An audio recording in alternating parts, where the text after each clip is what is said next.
វិតក្នុងលោកពាក្យពុកធ្ងន់ជាងលោកកាពុកជាអ្នកផ្ដល់សង្ខារគ្មានអ្នកណាស្មើពុកខ្ញុំឡើយពុក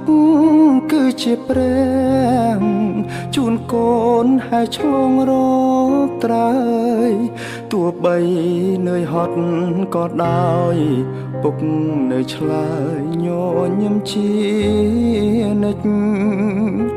ពុកជាអ្នកក្រត្រតរួចចិញ្ចឹមកូន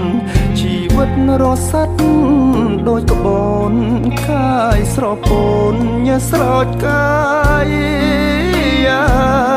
ក្រមកំដៅថ្ងៃកំឡាំងបដូរយកដុល្លារគត់គង់ប្រកាំងសិក្សាក្រែងវាសនា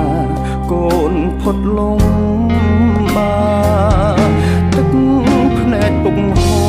រក្រោយក្នុងខ្ញុំរាប់លានដំណក់